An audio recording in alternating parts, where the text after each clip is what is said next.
We would like to introduce you to 8-year-old Emily Ruckel. You see her there on her dad's back. Newark Councilman Todd Ruckel. Emily is recovering after police say a pit bull that was staying at her family's home attacked her last weekend. Police say the girl's 15-year-old sister called 911 and stopped the bleeding, but the dog blocked them in the room. When police arrived, they had to shoot and kill the dog. Now, Emily has a long road to recovery ahead of her. Surgeons already had to reattach her arm. The lead surgeon says it was the worst dog mauling she's seen that hasn't resulted in death. Dog attacks like these seem like they're making headlines all the time. In fact, yet another family is thankful their daughter is alive after being attacked by their 2 family dogs. Contrary to popular belief, the family wants others to be aware of just how dangerous a family pet can be. It's the story of one family, the story of those horrifying moments, and one little girl's recovery. It was the worst thing I would ever expect happen, seeing my daughter walk up the stairs covered in blood and just thought she was gone. Jessica and Brandon were painting their bathroom on August 29th when they heard a loud scream from their yard. I was trying to yell for Daddy. The Goodwin's 2-year-old German Shepherd and 1-year-old Boston Terrier were attacking Haley, one of their 5 children. Brandon ran out, kicked the dogs off, and found his daughter covered in blood from head to toe. I mean, it was nothing that you would clean off, with a Kleenex or anything like that. She was drenched from head to toe with blood. Haley had multiple cuts to her head, face, and stomach. She also received fractured ribs. They chewed up my face.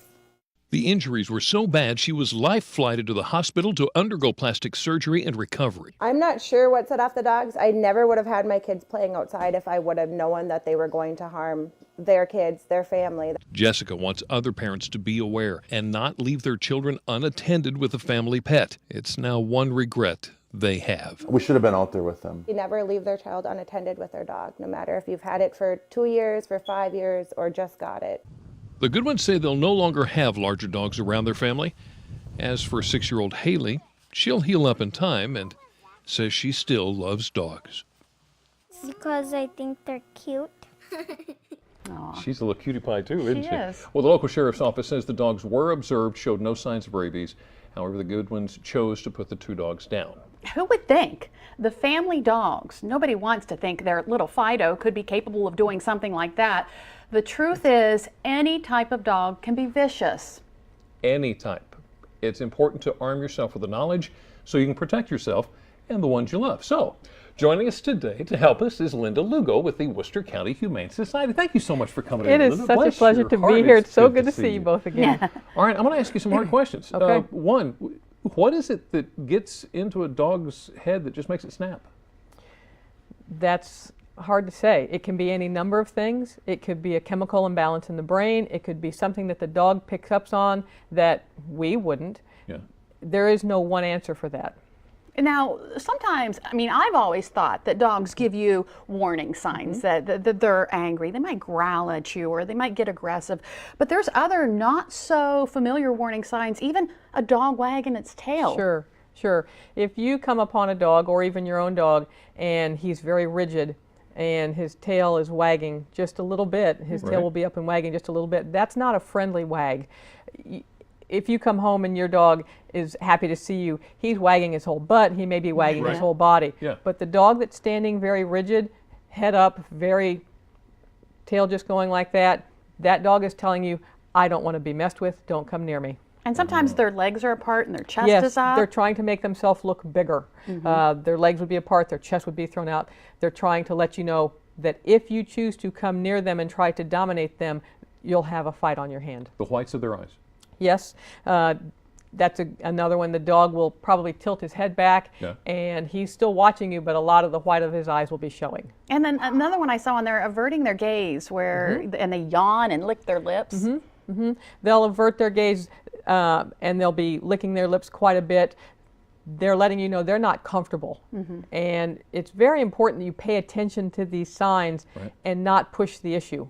It's best just back away. Okay, so my dog, somebody else's dog, I recognize some of the things that you just described. Now what do I do? If you come upon a dog that's exhibiting these behaviors, keep your hands down, back away slowly, speak softly. Don't run. Yeah. If the that's a dog hard is coming one. at you, that's hard. That's very hard. But as soon as you start to run, you become prey to the dog.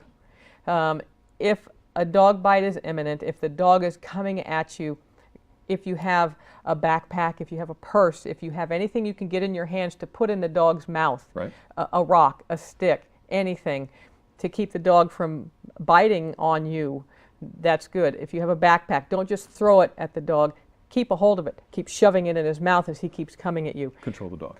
If you're a child and you know you're going to be bitten, it's very important. Curl up in a ball, protect your face, protect your neck, Right. and holler as loudly as you can.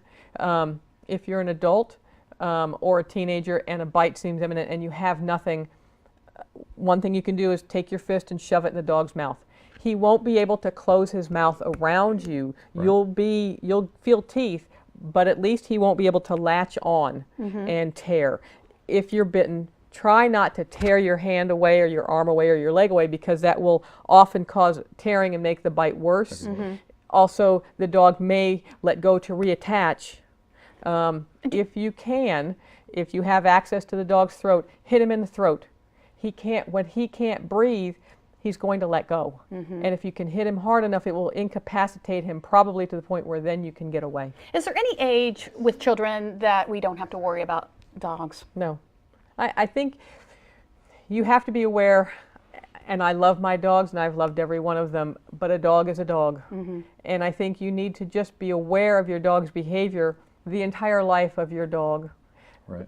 Be aware of the situations you put them in. Dogs will let you know when they're not comfortable, and too often we don't pay attention. I think it's very important that children not run up to dogs that they see on the street, even Right. if the dog is on a leash. Don't run up to a dog on a chain. Don't go near a dog that's tied out. If a dog is in a backyard, don't go into the backyard unless the owner is with you.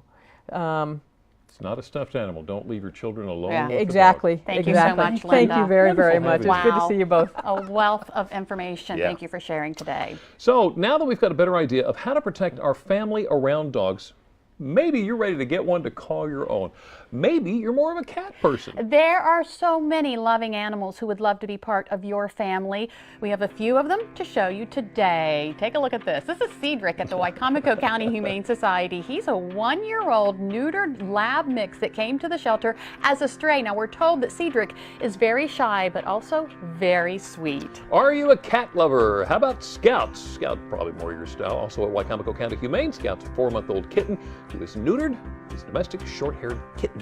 Up next, here's Pumpkin. She's the perfect addition to your home this fall. Get it, Jimmy? Pumpkin?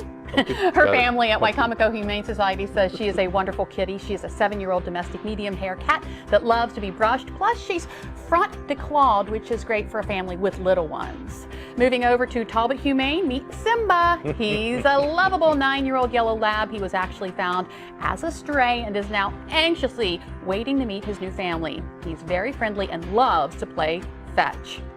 And look at this little trooper. No, really. This is Trooper. Trooper's a 3-month-old gray tabby, neutered domestic short-haired kitten. Trooper's also at Talbot Humane, found as a stray, and now that he's big enough and strong enough, he's finally ready to be a part of your family. So while we're in Talbot, this is Snowball, a 2-year-old Parson Terrier mix. Snowball does have an excitable side, but once she lets out that little extra energy, a little snuggle bug gonna cuddle up right next to you. She just wants all the love that you have to offer. Look at those eyes. How could you turn that little snuggle bug down? I don't think you could. If you'd like to learn more about how you can bring these little guys home and also the proper measures to keep your family safe, just visit our website at wboc.com and click on our picture at the top of the page. That is a fun group. Oh, yeah. Right there. Well, we've got another fun group, the Joe Bayonne Quartet, taking the Delmarva Life stage. But next, Delmarva Life Sean Stryker tells us how truck drivers are coming together to help raise money for the Special Olympics. Yeah, Jimmy and Lisa, we're talking tractor trailers, fire trucks, dump trucks, and even garbage trucks. It's the Special Olympics Delaware Truck Convoy, and it's happening this weekend. Delmarva Life, we'll be right back.